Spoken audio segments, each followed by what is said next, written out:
Madsen, and we're here to talk about the upcoming chapel service this Thursday, February 5, Blackadder Society.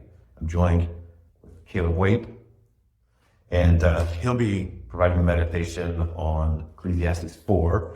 I'll be speaking some about Proverbs 17. So we're going to take a moment this morning to preview that, see what we have to look forward to as we explore Ecclesiastes 4. So a question for you as I was looking at the text, reading chapter 3, and it ends that it says, "There is nothing better than that a man should rejoice in his work, for that is his lot." Then you're going to speak about chapter 4, and it says, "Then I saw that all toil and all skill in work come from man's envy of his neighbor. It is also vanity, and striving after the wind." Is work our lot and the only thing we have good, or is it vanity? Yeah. And the wonderful thing in Ecclesiastes and in all the wisdom literature, Proverbs, Job, and Ecclesiastes, is we seemingly have arrived at the solution to what the good life is and how to achieve it and live it. And then there's always but what about this? And another dilemma, or there's a problematization, some poking holes into the supposed found solution to these things that pushes the reader again and again to the ultimate joy and satisfaction and meaning of their own life, and as well as all of the world and reality itself. And so I think what the preacher gets at here in chapter 4 is this juxtaposition between the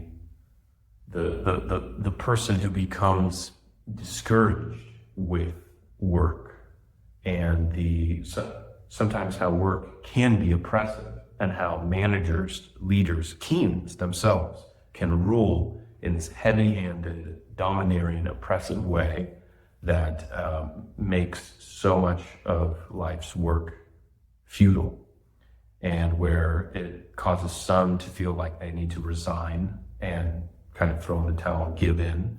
But it resists the chapter, and the preacher resists that nihilism, but he also resists a complete and untethered ambition towards one needing to basically make the most of their own time and legacy and name through endless toil, endlessly working to build their castle of sand, to build a legacy of which they are so proud of and respected for.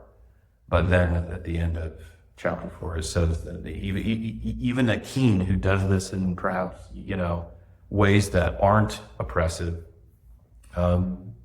his successors forget and dismiss his legacy and his name, and it's forgotten in a generation.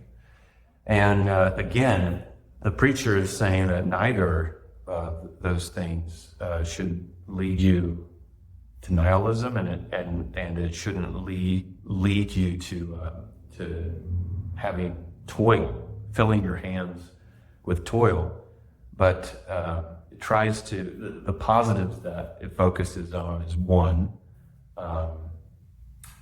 a quiet life. That is, it doesn't detail exactly what that is and how it is to be contented, but to have a hand full of quietness rather than two hands full of toil. And then it talks about having fraternal connections, because ambition, if you follow that completely and you're so self-absorbed with your own desire to succeed and to have a reputation and have this status, well, that can be a very lonely life. It's lonely at the top of the mountain. And it talks about a cord, with 3 strands bound together being the wedding text, right?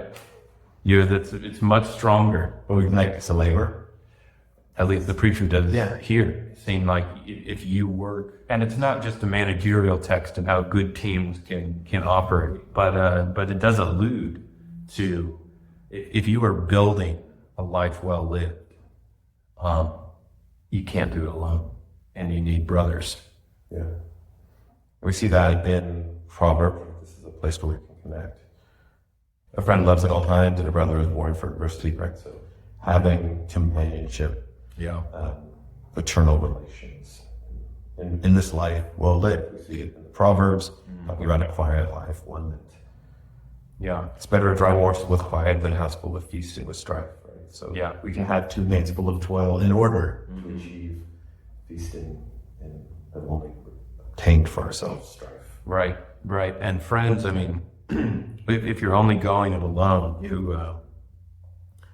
what do you do when unexpected bereavement and tragedy befalls you, and you're truly isolated, and you're truly in the pits of Sheol? But a friend, a true friend, who loves you in the midst of adversity, that true friend isn't loving you for your success. They're not just riding your coattails. They're not there to just leech off of you. They are there out of loyal care for who you are, for your soul. Yeah, so we will explore that on Thursday, right? In the morning, we'll arrive at an answer. We will yet then, as brothers, though we will turn it another way and look again. And so what encouragement that is we close now and we think about the Proverbs in Ecclesiastes not being a roadmap. We're not lying each one of these say, if we do this thing, right, then we will achieve salvation. Right. That the answer probably is in Proverbs 17 here. The crucible is for silver and the furnace for gold, and the Lord tests the hearts. Right? Our preacher, teacher reminds us right there, this is not do all of these things and you show them.